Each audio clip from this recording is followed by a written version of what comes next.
Bonsoir, bonsoir, bonsoir. Bienvenue. J'espère que vous allez bien.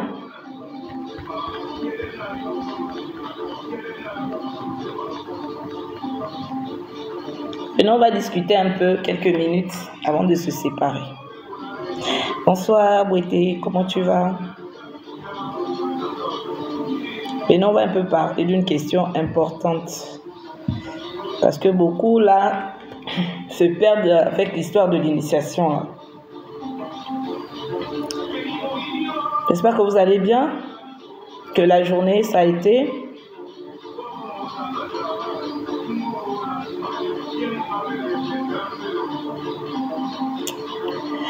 Le thème de ce soir, c'est « Seule l'initiation ne suffit pas ». Je vais vous dire pourquoi j'ai choisi de parler de ça. Tapotez déjà le live, on a 0 j'aime, partagez, tapotez. C'est sûr que beaucoup de nos abonnés ne seront pas là parce que c'est un live que je n'avais pas programmé. Il m'est venu à l'esprit de parler aujourd'hui avec vous. Déjà la semaine dernière, nous n'avons pas eu de live. Et vendredi, ce ne sera pas évident pour moi parce que je serai occupée. Du coup, je me suis dit que nous allons discuter aujourd'hui. Bonsoir. Le volume est un peu trop fort. Vous êtes sûr de ce que vous dites là? Ça va comme ça. J'espère que vous allez bien. Coucou le papillon, tu as fini de bien nous faire les bottes là-bas.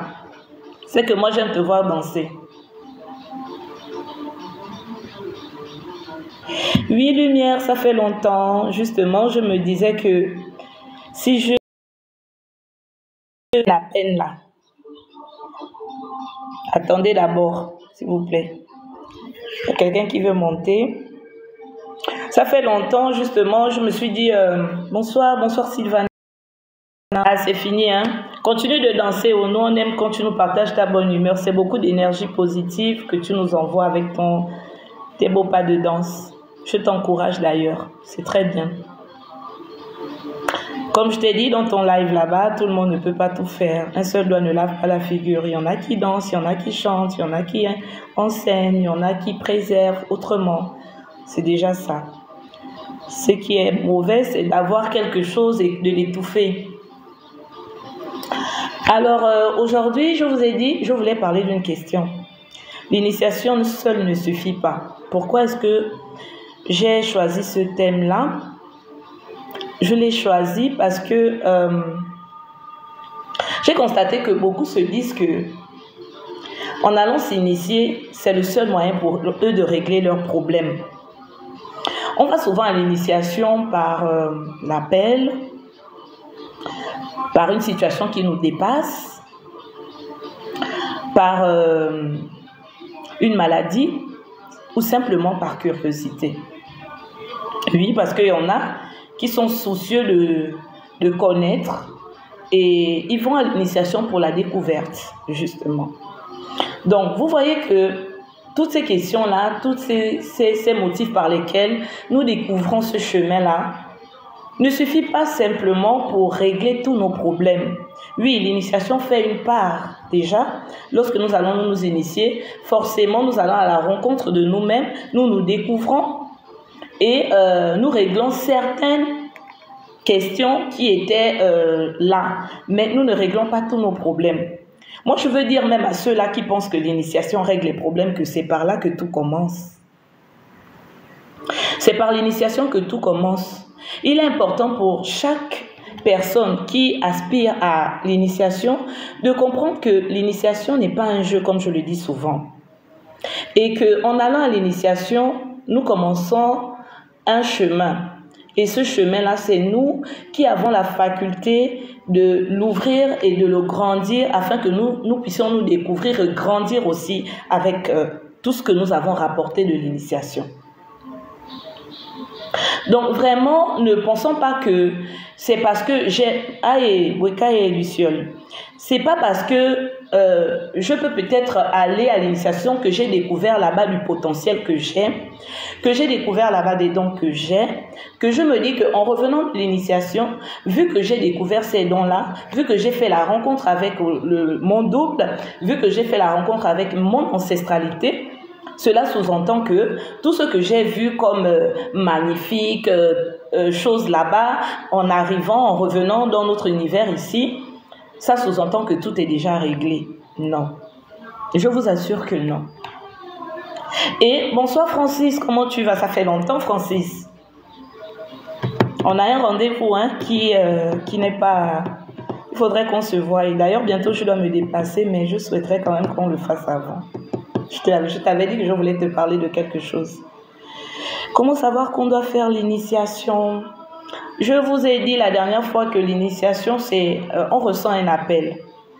On ne va pas à l'initiation parce que aujourd'hui, quelqu'un, voisin, une soeur, un frère ou une amie te le dit. Non. C'est quelque chose que l'on ressent en nous. D'ailleurs, toutes les personnes qui sont allées à l'initiation pourraient le confirmer ici. Ce n'est pas quelque chose que, oups, le matin, je me réveille et puis je me dis non. C'est un appel, c'est quelque chose qu'on ressent au plus profond de nous. Quand c'est l'heure, comme on dit, quand c'est l'heure, c'est l'heure. Voilà. Même pas par un rêve seulement, non. Parce que, hormis le fait qu'il puisse avoir un rêve, le rêve peut être la chose qui va peut-être susciter l'éveil, la prise de conscience de quelque chose. Voilà. Il y en a beaucoup qui ont fait des rêves bien avant, mais ils ne sont pas allés à l'initiation tout de suite. Ils sont allés à l'initiation après. C'est quelque chose qui est programmé par l'invisible. Et lorsque tu es appelé, quand c'est l'heure, en nous, on le ressent. Je vous ai dit que nous sommes des personnes spirituelles. Nous sommes faits de chair et d'esprit. Mais la partie spirituelle de nous prédomine sur notre physique. Donc, lorsque c'est l'heure, notre esprit le ressent. Et comme ça, c'est comme téléguider, c'est comme téléporter. À moins que cela, moi, j'étais déjà l'œuvre de toi. Oh, arrête, hein. Je ne suis pas venue ici, je vous ai dit, hein, soyons des frères, vraiment. Je ne suis pas venue ici pour ça. Mais bon, c'est un sentiment naturel. Hein. C'est un sentiment naturel. Donc, je disais, merci bien, mais... Comment tu vas? J'espère que ça va bien. Content de te retrouver parmi nous. Donc, tu connais les chants des sirènes. Hein? Ah, c'est à Ilonga qu'on demande ça. Donc, mais moi, ça me fait peur. Non, ça ne doit pas te faire peur. Comment ça va te faire peur, l'initiation? Ça ne doit pas te faire peur. C'est la rencontre avec Dieu Bassé. Ah non, ça ne doit pas te faire peur. Bien au contraire. Je ne peux pas ici inciter les gens à aller vous faire initier. Non.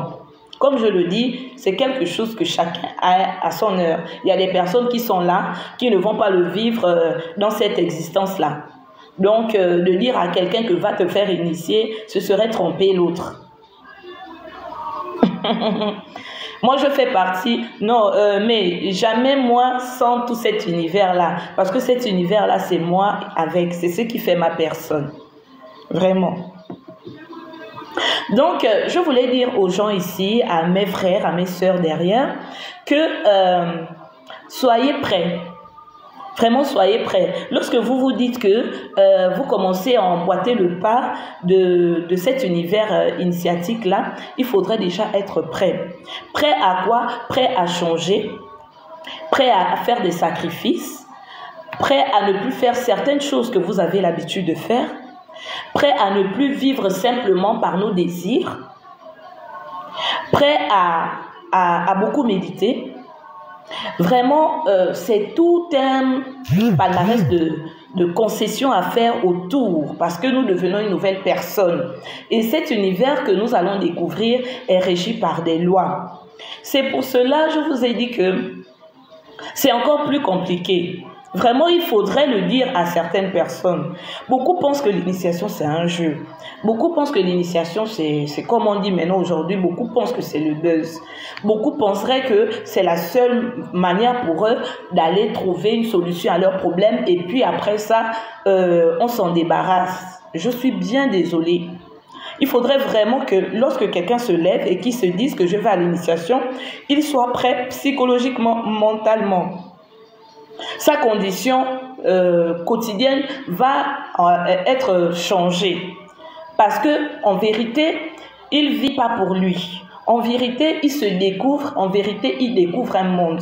Il serait impossible désormais pour lui de vivre et d'ignorer ce monde-là qu'il a découvert. Et beaucoup pourtant le font, d'où certaines conséquences. Ce n'est pas tant que, comme certains le diraient, que ce sont des pactes, comme certains le diraient, que c'est comme une aliénation, c'est comme devenir esclave. Non. Mais le Dieu qui nous a créés pour sa gloire. Il nous a créés simplement pour lui. Un enfant de Dieu qui aspire à faire les choses de Dieu doit comprendre qu'il ne vit même pas pour lui, il vit pour le Dieu qu'il a créé. C'est encore d'autant plus magnifique de vivre en symbiose avec la divinité. Au début, c'est bien difficile, surtout lorsqu'on n'a pas une vie rangée. Et il faudrait le comprendre que parfois certains désordres, certaines situations qui arrivent dans nos vies, arrivent justement parce que toutes ces choses-là ne sont pas ordonnées.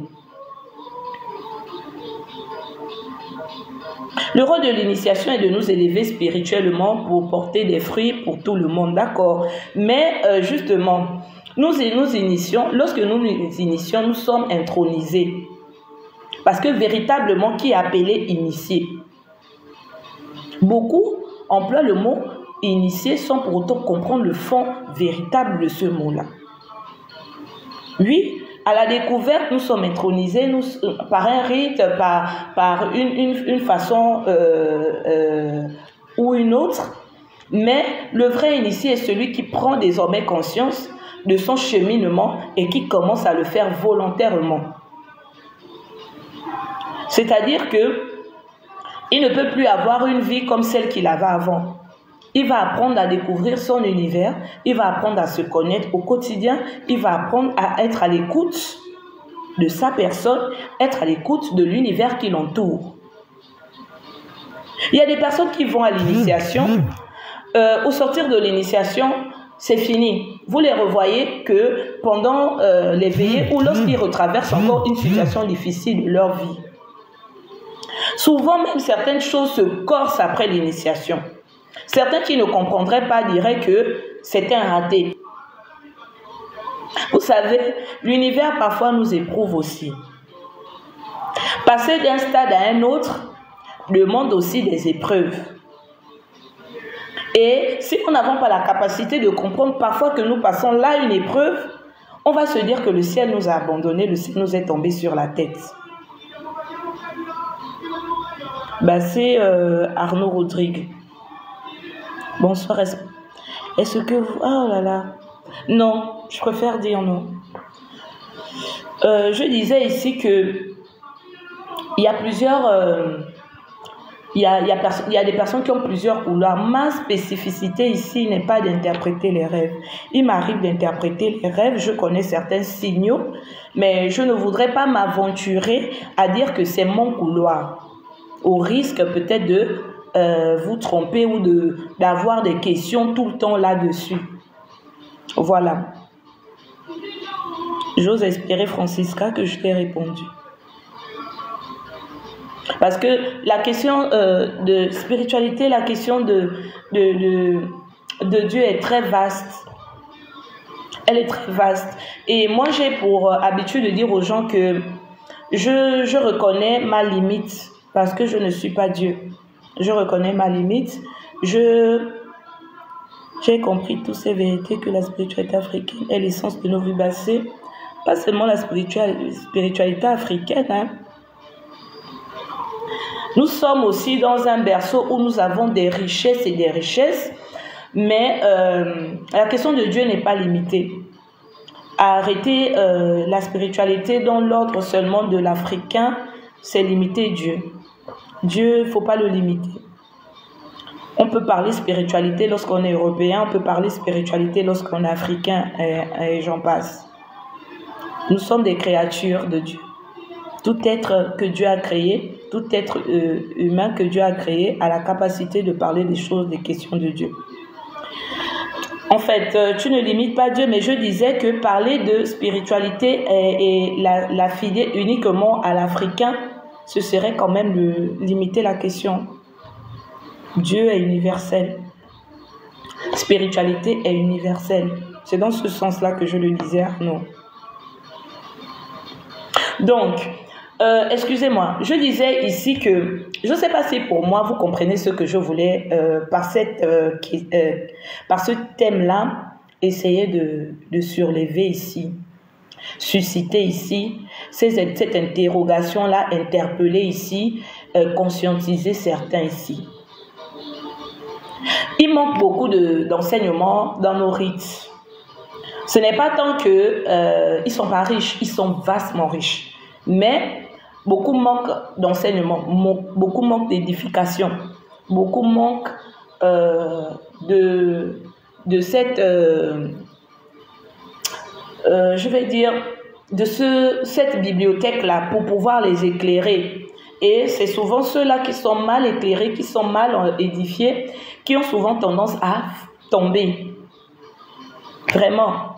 Ce n'est pas tant qu'ils ne veulent pas bien faire, mais parfois ils ne sont pas édifiés. Parfois ils ne sont pas enseignés. C'est pour cela que j'ai dit ici que le peu que je sais, je voudrais humblement le partager de temps en temps avec vous pour permettre à certains d'avoir le peu qui pourrait peut-être les aider ou encore les susciter à s'interroger, méditer, chercher, aller vers la connaissance. Ce n'est pas tout de s'initier et de rester là assis et dire que je suis initié, j'ai tel génie, j'ai tel pouvoir, j'ai tel potentiel. D'ailleurs, le don, on le grandit chaque jour. Tu peux avoir un don, il peut être là, mais si tu ne le travailles pas, il ne va pas s'émouvoir, il ne va pas grandir. Tu ne sauras même pas l'exploiter correctement. Ce n'est pas parce que vous ne l'avez pas, non. C'est parce que vous n'avez pas travaillé sur la chose. La spiritualité est le cheminement basé de toute une vie. Je suis d'accord avec toi.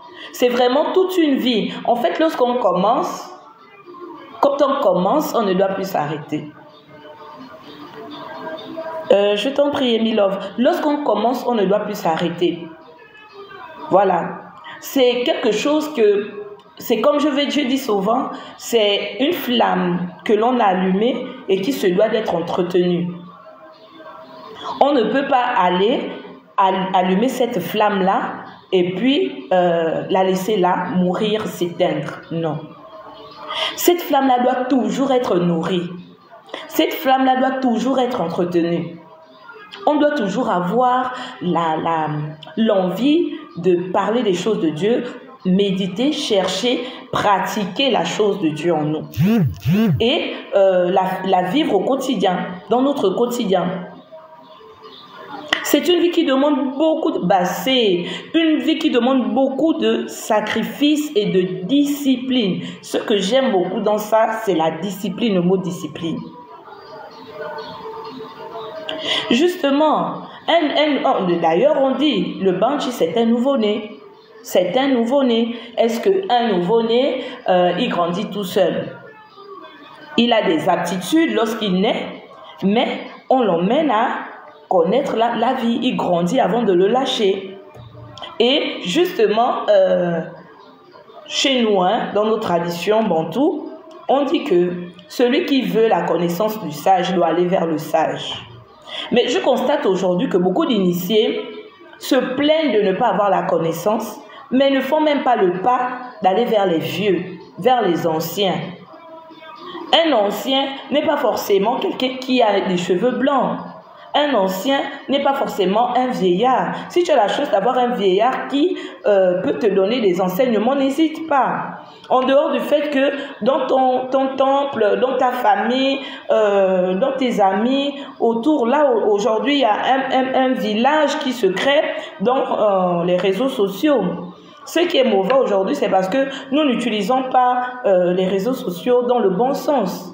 Un de mes frères là, Manima, il a créé, dernièrement, il m'a introduit dans un groupe, on était peut-être combien, il y en a d'autres qui ont sauté. Mais il a vu la question autrement et moi j'avais apprécié, je lui avais donné le basset.